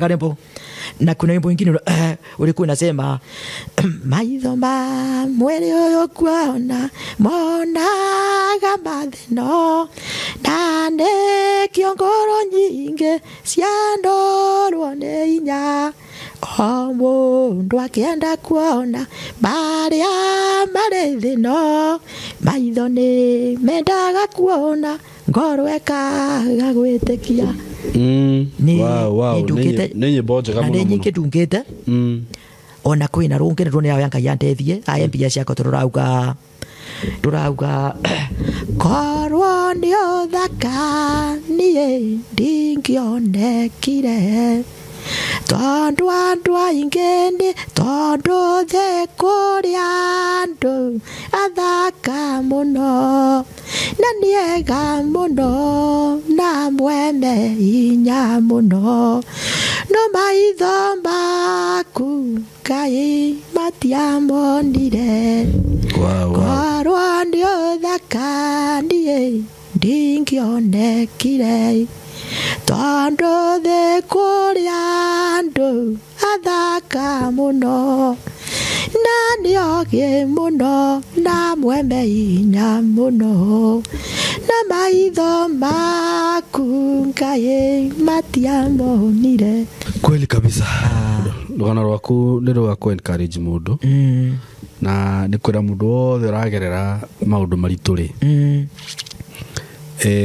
maũndũ macio ũragerera ti mũico waku nĩguo ma na mĩtũrĩre itũ tũngĩmĩneana kũrĩ Ngai rĩ Ngai nĩ amĩthondekaga amen agatũthondekera mĩtũrĩre itũ nĩma na harĩa hihi andũ mangĩcirie nĩho ngĩathirĩire ũgakora tiho wathirĩra na nĩ wathi na mbere nĩguo ma na nĩ thengio nĩ gũcia rũgano rũu na no nyende mũndũ wothe wĩ haha arũthikĩrĩrie mwanake mũirĩtu ũguo ĩtiguo nĩguo ma nĩgetha mũndũ raigua atakinyĩte mũico rĩ amenye ta rĩu rũgano rũu rwaku maũndũ macio mothe wagerire nginya kũrĩa weciragia kwĩruta muoyo rĩ ũcio tiguo warĩ mũico waku tiguo warĩ mũico ma na nĩ kũrĩ mũndũ wĩ hau ũreciria no erute mũico wa muoyo wake thaa ici no ũcio tiguo mũico waku rũciũ rwaku nĩ rwega mũno thengio nĩ gũcia rũgano rũu thank you na nĩ ngwenda ũheane namba yaku ya thimũ gũkũ nĩguo mũndũ hihi ũngĩenda kwaranĩria nawe rĩ no mũkĩaranĩrie na no ũmũmĩrĩrie nĩguo namba yakwa nĩ 07 98 20 8710 cokera 07 98 20 8710 ĩyo nĩyo namba yaku ya thimũ ĩyo nĩyo namba yakwa mũndũ ũngĩkĩenda Bernard Njũe rĩu ũikaraga o na kũu rĩu niĩ nĩ kũrĩa Karatina kwĩna andũ nonire ndutaga kawĩra tu kanini ũgacũnja hii kazi ya osimeni lakini naomba Mungu hii mwaka anitoe hapo nĩagũkũruta ninaomba Mungu tu tondũ nĩ arĩ hinya anitoe hapo kwa sababu niko na miaka 3 hapo na wakati inafika hii December nikiona watu wanaenda yani kurogia mwaka nindiregwa ruo muno niende haria nini yawe ya Ngai andeithie naomba tu Mungu anisaidie nditoke hiyo kazi Ngai nĩagũgũteithia tondũ nĩ arĩ hinya na anisaidie hizi nyimbo niko na nyimbo mingi nigetha ndicirute nĩguo cikinyĩre andũ a Ngai amen na kile kilia juu Ngai Mungu abariki sana wale wametusikiza na wale watu wanafuatilia hii sana ya Sambi K. Mungu abariki sana. Na inasaidia watu wengi. Na hata mimi nikiwa kwa Karatina nilikuwa ninaangalia hii. Okay. Na hata ukiangalia simu yangu kuna pesa mingi sana. Sa wale watu walikuwa hapa. Na watu waendelee kuangalia. Na nimefurahi. Asante sana. Mungu awabariki. Thank you muno. Muthi na mbere kwirorera platform ino, muthi na mbere ku subscribe na Ngai wa muoyo murathime na mwike wega. Na we ukuite ngoro. We urona ta ihinda rĩa kurikinyite mwisho. Ucio tiguo mwisho waku. Mwisho waku hakiu nikio kiambiriria kia Ngai. Na ndukanerute muoyo ni undu wa mathina. Ndukanerute muoyo ati tondu ni urona ta muturire urituhire muno. Tondu reke ngwire ona andu aria wonaga mari iguru muno, andu aria wonaga me very successful mana hitukira handu ta hau. Reke ngwire andu amwe mangikuganira ngano ciao no urire nema andu urona me kure iguru muno Ngai amarathimire magikorwo mena indo nyingi na mena utonga mangikuganira rugano rwao no wite maithori na nikio turehaga ngano ta ici guku niguo we uragerera moritu ukamenya he mundu ungi wagerire handu ta hau na Ngai akimuteithia no ndo wa bata muno ni kwihoka Ngai. Uguo ndukamake ni undu wa maundu macio uragerera, ndukamake ni mathina macio winamo. Aikorwo wi mwanake hau hihi muciari waku ni aragire mbeca cia gugutwara thukuru, ndukone ucio tari guo mwisho waku. Mathomo ni mega muno angikorwo wina capability ya guthi na mbere, thoma piu nginya hari ukuhota, thoma piu nginya haria ukaigua riu hau niho. No angikorwo ati no wakora aciari akwa matire no hoti, ndina thoma ndiathomire, ndugecirie ucio niguo mwisho waku. Ngai ari ona mubango mwega iguru riaku na Ngai wa muoyo murathime na thii na mbere kumuririkania uria ngoretwo ngimuririkania, ngamwira ndina chances ndina cio guku, ndina opportunities ndina cio guku studio ni itu. Na ni ngoretwo ngitariria ngauga atiriri maundu maria ndirenda kuhe ti andu othe, ni andu igana ona uguo aria magukorwo makienda chance ino tugakorwo tukimafundithia kindu gitagwo production, whereby mundu ucio no hote kuhuthira camera, no hote go shoot video na no hote gwika kindu gitagwo editing. Tondu ni ngoretwo gikinyirwo ni andu aingi, ukaigwa mundu agakuhurira agakuria Saimo hizo vitu zako we ulisomea wapi, watu wako walisomea wapi, na ringi kuria wa matumo ukaigwa mundu akuria Saimo kundu kuu ri ringi ni ndiraremwo ni gukinya bei iyo. Ngakiona tondu guku twina indo ciothe iria cibataranagia in production, no tukuhe opportunity iyo at a cheaper price. Ti tuhu but ni karibu na bure. Ungicompare uria ringi maundu macio ringi uria uguthi kurihio no compare uria ithu tugukuhe guku ri ni ukuona ni turakuhe na bei njega. Another thing guku turakuhe tutiroka ati tukuhe undu kiria ati wagirwo ni gwika u na tutirona kiria ureka, ni tukagufundithia tugakwira ikara hau riu we Saimo video no thio edit ucoke uke tume verify tuge kana ĩ sawa, ati we ukiuma haha haria hangi uguthie we wathi wandikwo wira ukorwo wi perfect okorwo ni field work ugatumwo ukanengerwa andu professional maguthi gugufundithia na kuja kamera mundu enja isetagwo u, reflector cinyitagwo u, drone yobukagio u, maundu maya mekagwo, maundu macio mothe tugakuhe knowledge yo. Na ni ndanakorwo ndi handu very tight, ugakorwo ukienda hihi guthoma undu fulani no nduri na mbeca, ukaremwo ni gukinyira level iyo, ukaremwo ni gukorwo we na mbeca icio, na ko ni ndonire chance teno ri no kondo ucio ndenda gwika hindi iyo ningia wikire. Uguo this is a very big opportunity, a very big chance. Ungiuka guko gwitu umenye kuhuthira microphone ta ici na to uguo wiki taru he mwiri turahurire ajira atiriri ni Saimo no nyende gutuika content creator. I don't know where to start. Just come here tugakuonia we content creator ona we na thimu njega ni ugukorwo ukihigura channel yaku ya YouTube kana Facebook. YouTube is paying, Facebook is paying. No tiga guikara hau oro uguo no uhuthire Facebook yaku no korwo ukireceive mushara mwisho wa mweri, kana YouTube yaku higure ukorwo we content creator tugufundithia kaundu kau wega to uguo wiki. Andũ nĩ mararuta biashara na platform ici whereby nĩ ũkũhingũra page yaku rĩngĩ ya TikTok, Facebook, YouTube ũkahota gũpromote biashara ciaku. Na ndĩrakwĩrire to nginya ũkorwo atĩ wĩna indo ciaku ũrendia, to nginya ũkorwo atĩ wĩna mbeca ciaku cia gũthiĩ kwambĩrĩria wĩra. So long as you have that knowledge ya social media, that you are good to go. You are good to go. Tondũ nĩ ũgũka haha nginya tarũ gũkũ gwĩ Saimo nĩ nyonaga nĩ wendagia ngari, nĩ nyonaga nĩ wendagia kĩna, reke nyoni ũrĩa ingĩhũra nyamũ ĩno yaku mbica thiĩ ndĩme market ngonaga commission maũndũ ta macio. There are so many opportunities ciĩ gũkũ social media. Tiga gũikara hau ũguo ũgĩ atĩ gũtirĩ na wĩra, mawĩra mekuo. Ndagũthaitha mũrata wakwa, ũndũ ũcio ũngĩ ũngĩenda gũkorwo hihi no wenda gũkorwo wĩ DJ mnoma, a professional DJ, no tũkũhe chance yo gũkũ. I have a very big friend of mine ũronire ngĩarĩrĩria ũhoro wa production, aranjĩra Simon nani tondũ nĩ ndĩna kĩheo kĩa DJ, ndĩna macini, ndĩna indo iria ciothe cirabatarania, ona niĩ no tũhe andũ ya chance gũkũ. Twĩna macini cia DJ, wenda kũmenya DJ, we have a very professional DJ Ranjos, uke gũkũ gwitũ gũbundithie ũguo, ũkorwo wĩ DJ, ũkorwo wĩna kothi yaku ũngĩhota. Na nĩ ndĩrakena mũno nĩ ũndũ wa andũ arĩa marathiĩ makĩnginyĩraga makahũrĩra thimũ. Ona he mũthuri ũngĩ ũrahũrĩra njĩra atĩrĩrĩ, Saimo thaa ici rĩ gũtirĩ mũndũ ũtarahũthĩra smartphone, gũtirĩ mũndũ ũtarahũthĩra thimũ ici ciroka thimũ njerũ. Ũngĩkorwo wĩna mwanake hihi ũngĩigua atĩ no wende kũmenya kothi ya gũthondeka thimũ, atĩ we no ahote, no wende gũcenjagĩria andũ thimũ icio, thimũ ya mũndũ ĩna gathĩna ũguo, oke ndĩmũhe kothi ĩyo mĩeri 3 acoke athiĩ ka workshop gake athũkũmage. No ũrĩa andũ mareciria maũndũ mega, no nake aranjĩra no ahote gũteithia andũ na njĩra ĩyo. So angĩkorwo wĩ hau tiga kuga gũtirĩ wĩra, tiga gũikara hau ũguo.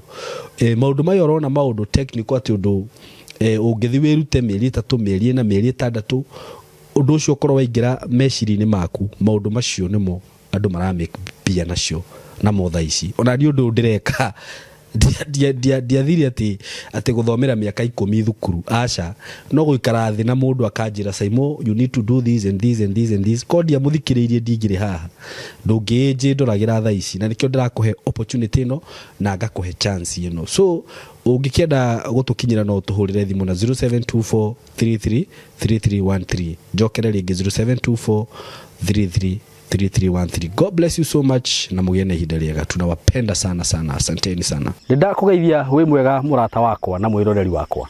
Marĩtwa makwa njĩtagwo Saimo K. Karibu sana, ndakũnyita ũgeni mũthenya wa ũmũthĩ. Nĩ ngwĩraga ũkeigua wĩ harĩa hagĩrĩire. Mũthenya wa ũmũthĩ warora ũguo kũrĩa ndĩngwĩciria nĩ ũrona ndĩ kũndũ kwega mũno, mũgũnda mwega mũno. Thutha wakwa warora nĩ njũĩ ũrona all greens, na ndĩ haha courtesy of Tayari Lands and Housing.